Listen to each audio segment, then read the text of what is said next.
Oi gente, tudo bem? Meu nome é Marcos Diniz, com o IZ no final. E eu queria saber o que te chama mais atenção quando você vai ver um filme no cinema? Ou pra você poder ver um filme no cinema? Ser um filme novo que você nunca ouviu falar e viu que tá em cartaz? Ser uma continuação de algum filme que você viu e gostou? Ou algum ator que você goste e acompanha a carreira? Ou um diretor que você goste, que tem uma estética própria e que dá vontade de você ver todos os filmes que ele faz. Bem, nesse último caso, a gente tem o Tim Burton, como vocês já podem ter visto no título do vídeo, que normalmente é um diretor que causa sentimentos mistos, em pessoal que acompanha o cinema ou até mesmo o próprio diretor. Que tem produções incríveis como A Nova Cadáver, O Estranho Mundo de Jack e Eduardo Mãos de Tesoura, ou filmes, né, que não são tão bons assim, como Alice no País das Maravilhas, Dumbo e O Lar para Crianças Peculiares da Senhora Peregrine. O Tim Burton acho que é aquele tipo de diretor que a gente pode dizer que ele tinha uma estética e um sonho. Aí ele se agarrou nos dois e foi fundo. E que agora, nos anos de 2022, 2023, 2024, né, tem tido algumas produções que são boas, são relevantes, né, e trouxe de volta esse diretor que todo mundo gostava muito, que se parece muito com o que a gente viu aí dele antes dos anos de 2010, com a série Wandinha e até com o novo Os Fantasmas Se Divertem, que tá pra sair, eu acho que no final desse ano ainda. Que é um filme que teve, entre o primeiro e o segundo, quase 35 anos de diferença. E, infelizmente, entendo que ele venha muito mais pelo hype da atriz que está participando, né, que é a Jenna Ortega, e dele ter feito essa série nova que foi muito boa, com a vontade de ser um pouco mais relevante dentro do que ele se propõe a fazer, mesmo que ele seja muito bom, porém não tenha feito tão bem assim nos últimos anos, né? Que é inclusive o que eu falo no último vídeo do canal sobre o filme Wonka. Porque o filme de 2005 da série de tantos filmes que foram lançados da Fantástica Fábrica de Chocolate é dele, e é um dos últimos filmes que ele fez que teve uma relevância e foi muito bem de crítica. Embora sim, eu saiba que esse filme dos Fantasmas Se Diverte 2 esteja sendo feito muito mais pelo hype do que por outros motivos, mas sabendo que já houve discussões com o Michael Keaton, que é o personagem que faz o antagonista no primeiro filme, de fazer uma sequência, né, para esse novo filme. E agora ele volta, né, no papel principal e alguns atores que participaram do primeiro. Mas assim, o que pode ter dado tanto gás para um diretor com uma estética muito única e que se vende como diretor de produções únicas, voltar depois de muito tempo para fazer uma continuação de um filme que ele fez?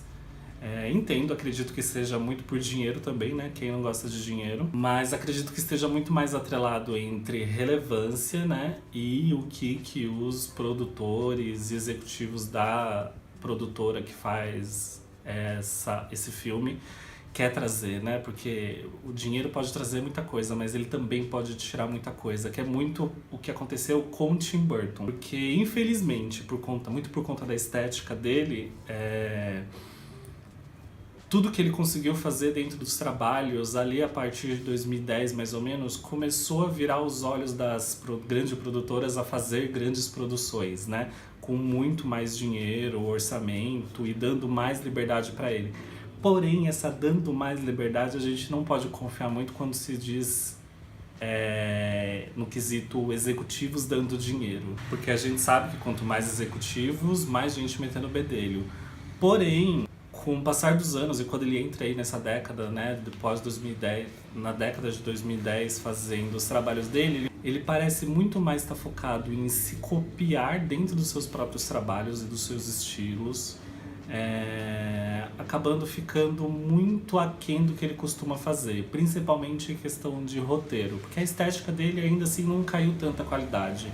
Porque nos filmes, né, a gente consegue ver uma característica muito boa dele, que Marte Ataca e O Estranho Mundo de Jack são filmes bem diferentes, mas ainda assim a gente consegue ver o artista trabalhando no processo ali e consegue identificar que aquele filme é dele.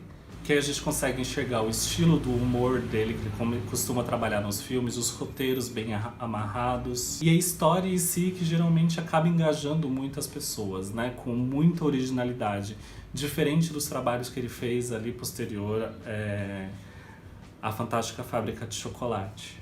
que aí o que era uma assinatura dele para poder fazer um filme acabou ficando muito mais parecido com o rascunho do próprio trabalho do Tim Burton, com recortes e cenas que poderia muito bem ser um filme muito bom, mas acabou não conseguindo chegar lá dentro do que o diretor costuma fazer, ou chegar ao ponto de falar, isso aqui é um filme do Tim Burton em todas as qualidades, né? Mas isso não tira o mérito dele. Eu acredito que essa volta dele tenha sido muito bem aceita, muito por conta porque ele tem uma carreira muito longa. Então, foi uma década muito ruim, onde ele fez filmes muito mais ou menos. Porém, como ele tem muitos filmes bons anteriores a esse, acaba dando assim um gás ainda para as pessoas quererem continuar vendo o que ele faz, mesmo que não agrade tanto. E assim, entendendo que os filmes dele, mesmo quando são muito aquém, costumam ser muito acima da média dos filmes convencionais ou de outros diretores no mesmo estilo e ramo de filmes dele, né? Que é um infanto-juvenil e com estética própria. E assim, essa volta dele parece que foi muito bem calculada para isso exatamente, para que ele consiga atingir isso, porque a série da Wandinha, ela ainda é dentro do universo dele, porém mais infanto-juvenil. Que aí a gente consegue pensar que o público que ele vai atingir com essa série é um público novo que está vendo cinema, que está vendo séries, ainda que puxe pessoas que estão acostumadas com o trabalho deles a assistir essa série também. Onde ele conseguindo fazer um novo público, cativar um novo público, pode fazer com que essas pessoas vão atrás de antigos trabalhos dele e redescubram obras que provavelmente não veriam em outras circunstâncias. E isso aí também leva muito a entender o porquê que ele está fazendo esse segundo filme dos Fantasmas Se Divertem. Redescobriu um material muito bom, com uma qualidade muito boa e dificilmente vai ser repetida naquela estética ou ser tão cult, né, no sentido de ele atingir muitos públicos diferentes com um material muito nichado, né? Que é um filme meio infanto-juvenil misturado com terror e fantasia. E com esse novo público, eu acredito que o Tim Burton consiga ganhar um novo fôlego aí e ter uma retomada de carreira de uma forma muito mais relevante. E até mesmo trazer o público antigo dele de volta e continuar acompanhando os trabalhos dele e futuramente ele fazer outros trabalhos que não sejam de tentativa de resgate de público, né?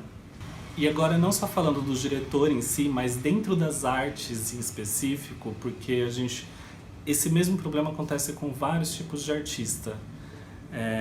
Pelo menos a grande maioria deles. Eu não digo de cinema, eu digo de artes, pintura ou qualquer outra área. Que fica muito preocupado em tentar criar uma estética própria. Isso é importante quando você está desenvolvendo o seu trabalho.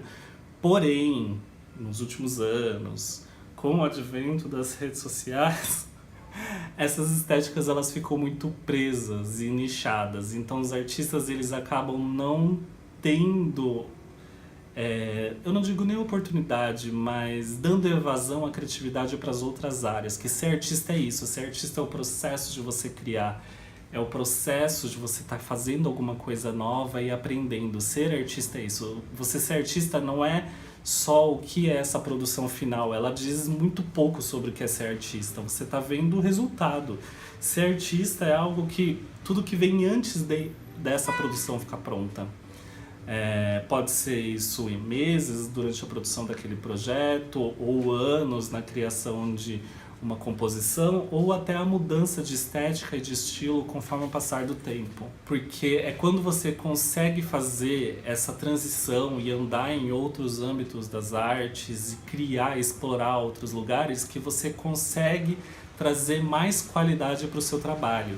E isso sim, nesse momento, é que você consegue entender o quão de qualidade tem o seu trabalho, mesmo quando ele está dentro de uma estética. O que está fora é importante para que essa estética se mantenha, né?